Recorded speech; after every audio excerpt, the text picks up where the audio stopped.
Hi there and welcome to On the Red Dot as we explore more interesting jobs in our series Work in Progress. I'm Otelia Edwards.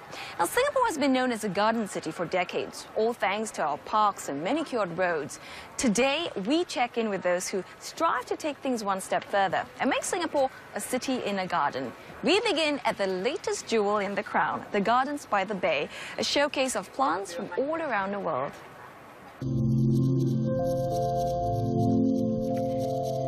April is one of the hottest months in Singapore, with temperatures often rising above 30 degrees. Yet in the heart of Marina Bay, a slice of springtime in the Netherlands.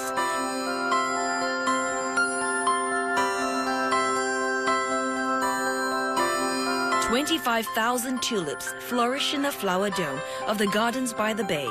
Behind what's dubbed Tulip Mania, a team of 20 led by Marzia Hajioma. Since the gardens opened in 2012, Marzia has transformed the flower field to mark occasions like Hari Raya, Deepavali, and the Lunar New Year. A week before Tulip Mania, the bulbs arrive. The Gardens is keeping mum about the cost of the display, but says it actively sought sponsors, like Dutch airline KLM, which paid for the flight of the tulips. Over 20 kinds of tulips are flown in, but one in particular is enough to get Marzia all excited. Blackjack. Okay. This particular one, this box, the tulips are black in color. Well, almost black anyway. This is the highlight of the show. It wasn't here last year. The tulip's arrival marks 10 months of work for Marzia and her team. Even has my name on it. I have to choose all the new bulbs. I have to go and calculate how many bulbs I need, what type of bulbs, and whether they are available, and is it within my budget, and whether they come in time. And I have to do a design and calculate every single plot, how many bulbs that goes in there and how many numbers I need for that particular bulb. After that, I have to go to... I actually went all the way to Holland to visit the supplier. Before the imports move into the flower dome, a quick check for any pests. See? Perfect. No pests. Beautiful. Plant pest only comes in two things. Either pests as in fungus or some insects. I don't see any insect marks, insect bites. Leaves are beautiful, no cuts, no fungus marks, and it's just waiting to be planted. It's time to get down and dirty with all hands on deck to help Marzia realize her vision. We only have exactly 1 week to finish this 850 square meters of planting with 20,000 bulbs, working with 20 men. To our viewer, measure this line. Planting may be physically taxing, but Marzia says the toughest part of her job is dreaming up the concept of a display. It's very stressful sometimes, and especially with design, for example. The ideas come in your sleep. So sometimes they just wake up in the middle of the night, "Hush, this is what I should do." So I was looking at some travel books and suddenly, voila, I've got this map of Amsterdam. As you can see, it actually replicates my flower field design. So with this, I have the canals, the towns, and as you can see, I'm putting canal houses. So when this flower, you can see the hyacinths, yeah? The hyacinths is going to be bluish purple. That represents the canals. And this one is the tulips. I've got orange, reddish, and yellowish. So like rising sun in the morning. So when you come in, you'll see these colors, almost like Van Gogh's painting kind of look. With the tulips planted, it's time for nature to show her beautiful hand.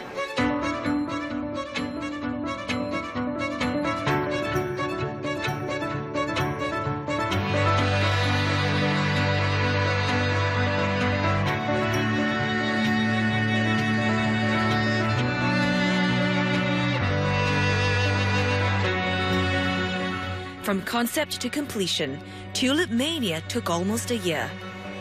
As the crowds pour in, the look on their faces are the best rewards for Mazia. It's really a joy that you get making other people happy. Beautiful. It's like you've been transported to the Netherlands, the Keukenhof Gardens there. Yeah, beautiful. This is quite an experience. They should bring it back every year. We have all the different kinds of species of tulips that are around here, which we hardly get to see unless we go overseas, you know. We love it. It's best gardens ever, anywhere. Best botanical gardens. There was once somebody who came in and said this, it looks like paradise. What more can you get out of it? It gives me the pleasure the whole week, to tell you the truth. The horticulture school attended by Mazia is no longer around, but interest in the field is flowering, with Ngee Ann, Temasek and Singapore Polytechnics all offering courses on landscape design. The garden says there are different entry points for its design team, with members being paid according to their design portfolio and experience. In horticulture and landscaping, it's a very wide scope. You can start from something so scientific, or something very artistic, or something in the middle. Young people are beginning to see this as a potential career, you know. But basically, you need to have passion. If you do have passion, it's never an issue. And Mazia certainly has no issue with sustaining a passion for her job. I love my job. You know, I'm one of those few people who actually get to do what they want to do. Even when I was young, I knew I need to do something with nature, with art, with design. I used to, you know, draw the floor, my walls and everything, and climb trees. And never did I knew that I will end up doing the same thing later parts of my life. So I think I feel as if I'm destined to be in this kind of line.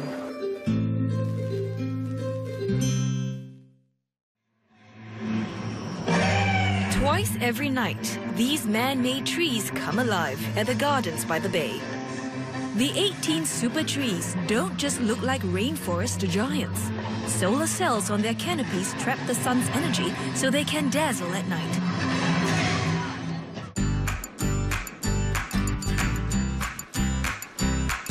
By day, these vertical gardens are pruned and preened to perfection by a team led by botanist Gary Chua. Essentially, the super tree mimics the forest trees in the primary forest. It has a very huge crown and it has a very thick trunk, which is actually planted with a lot of climbers, ferns, orchids. To upkeep the super trees, the workers will need a leg up.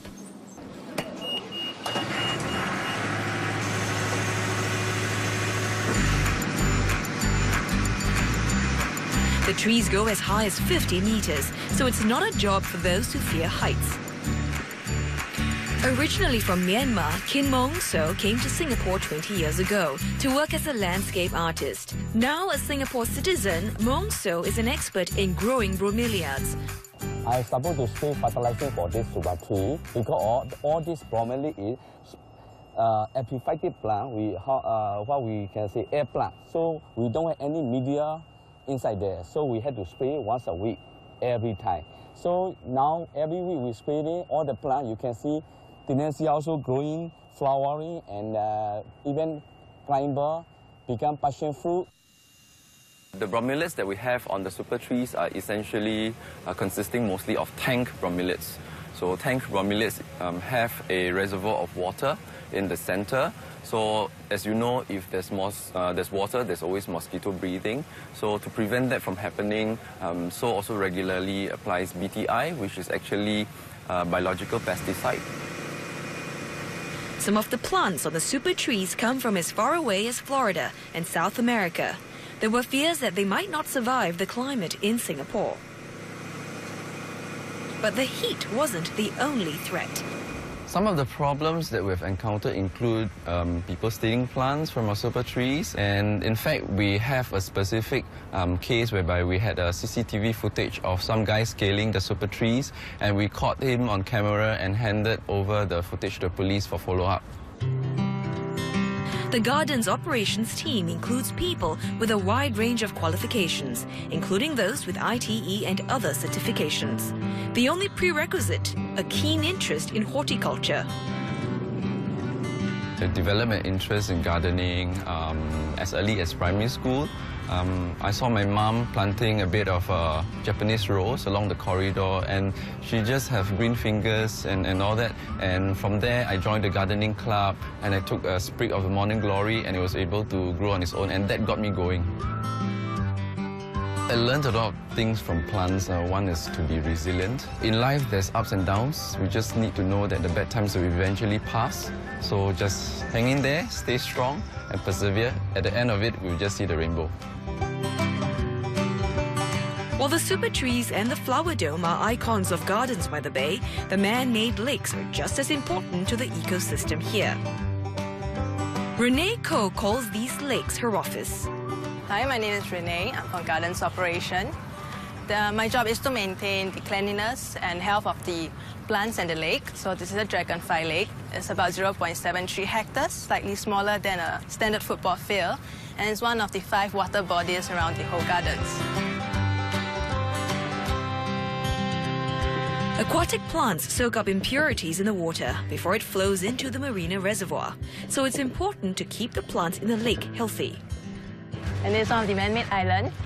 And sometimes during rainy season, excessive fertilizers which the garden use will be washed away into the lake. The plants will be filtering out these excessive nutrients before they go into the reservoir. Excessive nutrients in the water will create algae bloom, which will choke up the whole system. So what I'm doing today is I'll be maintaining my man-made island by carrying out the excess plant materials and keeping it well ventilated.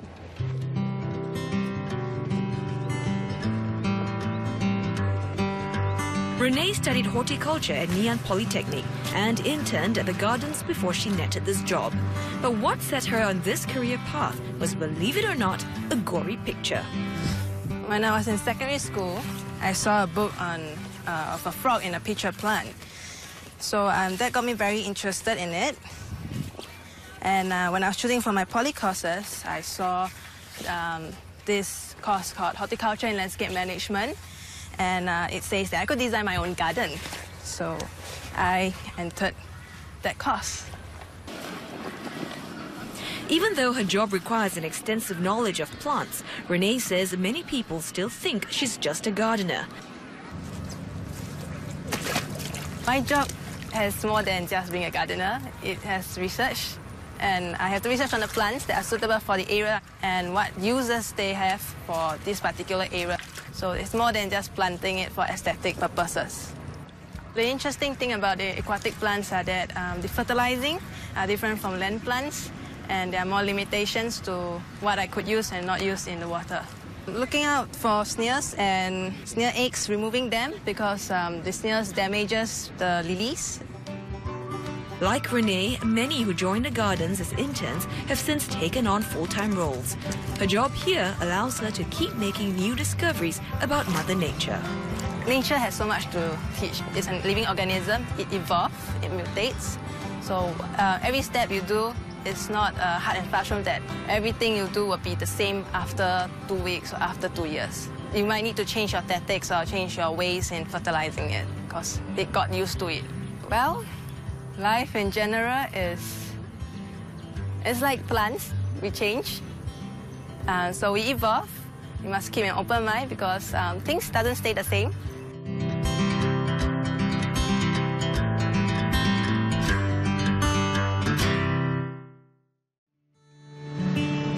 Urban but green. Streets lined with trees. Sites that make Singapore a garden city.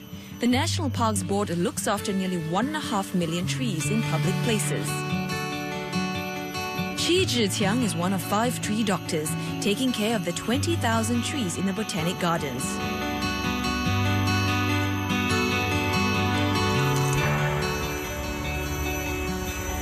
All right, This is a Senegal mahogany heritage tree. It's about 30 meters tall. We're going to be going to climb up to inspect it today because if you can see over here, there are actually two trunks that are growing very close together. And there's also a little bump in between these two trunks. And this usually indicates that there's a little space in between the trunks. What sometimes happens with trees that grow like that is that the trunks might grow bigger and bigger and start to push each other apart. And so what we have to inspect today, or to find out, is whether or not there is a space, sort of a space, or even some kind of decay that between the two trunks. This means that they're not holding each other together very well, and they might actually fall apart. This heritage tree was planted in 1980 by then Prime Minister Lee Kuan Yew. As early as the 1960s, Mr. Lee promoted his vision of a garden city, arguing that a clean and green Singapore will impress visitors and attract investment. This is my harness. It's what keeps me from falling out of the tree. So I'm going to put it on like a pair of pants here. Now, as I was growing up, I never really got to climb many trees. In fact, I think my generation missed out on all that tree climbing. I grew up in a HDB flat in Jurong East. Our parents didn't really like us to climb trees, so it wasn't until I went to Bukit Timah Nature Reserve with my PE teacher in primary 4 that I actually saw all these big trees and all these rocky slopes that were really fun to climb. And that was actually when I realized that I wanted to do a job that would involve the outdoors. And this is the best part of my job, working outdoors. Zhi Qiang won an NPark scholarship in 2006 to study forestry at the University of California in Berkeley. An 80-hour arborist training and certification course is available in Singapore for those who have worked in tree care.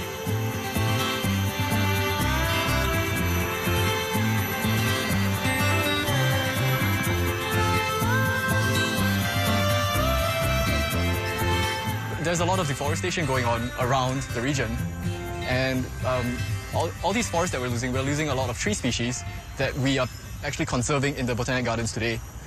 And it's important that we have people to take care of these trees as well, because they might be the very, very last of their kind on this planet.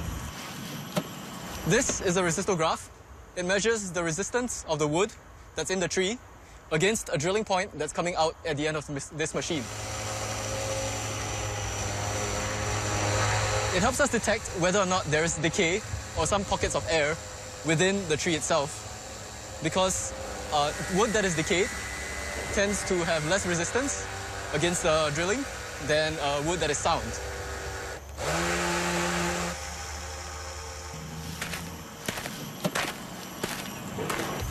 These are the results of the resistograph.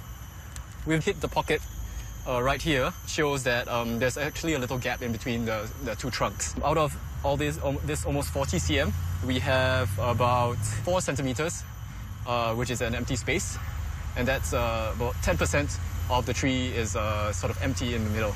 And actually that's pretty good, because most of the time a tree can be up to 70% hollow before it falls down.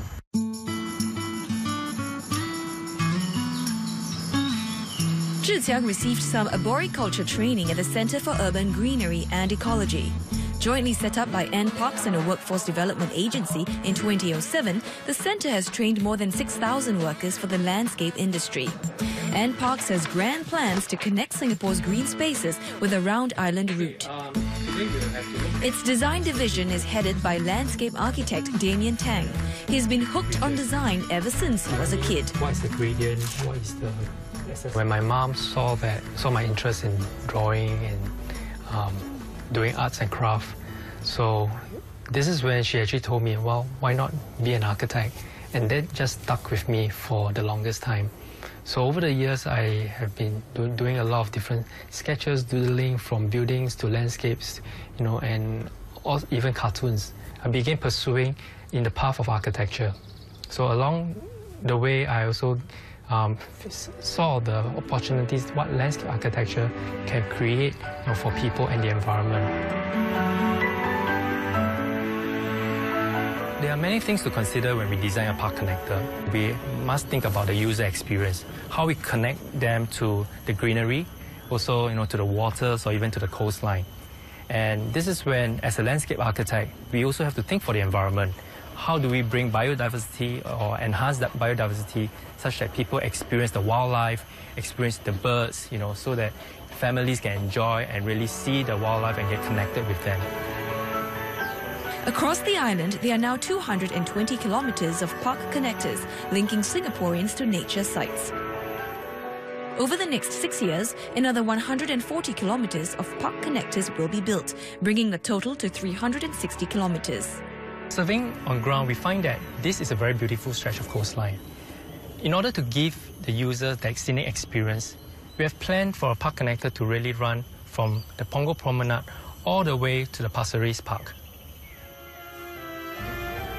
Imagine there are no landscape architects. Without the softer side of things like landscape and even greenery or biodiversity, our environment will become very harsh. And we really need shade, we really need people to get closer to nature, because without those things, I believe that a city would be a stark and a very sad place to be.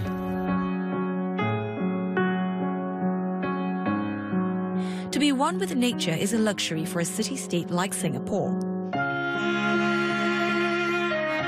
But with some green fingers, an eye for beauty, courage, passion, and vision, Singapore might just become the city within a garden that it dreams to be.